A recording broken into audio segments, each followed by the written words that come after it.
Yesu niwe muntu wenyine wavukiye mu buzima bubi kandi niwe muntu wenyine wakoze ibintu bidasanzwe. Rero ndashaka kukubwira ko kuba wavukira mu buzima bubi ntabwo bivuze ko uzapfira mu buzima bubi. Yesu niwe wavukiye ahantu habi cyane hanuka mu mase y'inka, avukira mu muvure. Byumvikane yuko Mariya na Yosefu bari abakene ku rwego rudasubizwaho. Reka dusome ijambo ry'Imana riboneka muri Luka igice cya 2 ku murongo wa 16. Harimo ijambo rivuga ngo baragenda basanga Yesu aryamye mu muvure w'inka. Bivuga ko ari we muntu wabayeho mu buzima busuzuguritse, ariko niwe muntu wakoze amateka mashya. Yakoze ibintu bidasanzwe, yatanze ibyo kurya ku bantu 5,000.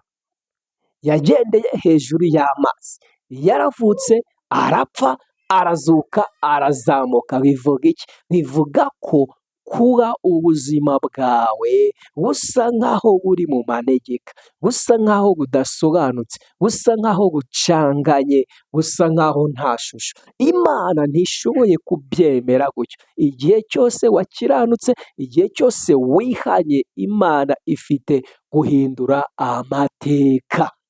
Byemere nk'ukuri kuko ni ibintu bigaragara.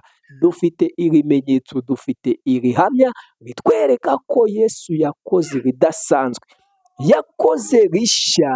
Yabwiye abapfuye ngo muzuke, barazuka. Yabwiye abakene ati Imana ihinduye amateka, arahinduka. Yabwiye abahumye ati ndashaka ko mureba, barabona. Yasengeye abafite indwara z'abadayimoni, baragenda. Bivuga iki? Bivuga ko aka kanya Imana ije ku buzima bwawe gukora ibidasanzwe, guhindura amateka yawe. Wowe usabwa iki? Izere. Nurangiza uvuge ngo Mwami Yesu, uyu munsi mfashe icyemezo, ndashaka gukiranuka, ndashaka kureka icyaha n'ibyaha byose, mpisemo kwakira Yesu ambere umwami n'umukiza wanjye. Amateka yawe uzabona ibyiza by'Imana. Rero vuga aya magambo: mpereye none nakiriye Yesu ambere umwami n'umuyobozi wanjye. Birakora. Ibi bintu byo gusenga ni ibintu bihindura amateka, bigakora ibidasanzwe ku buzima bwacu.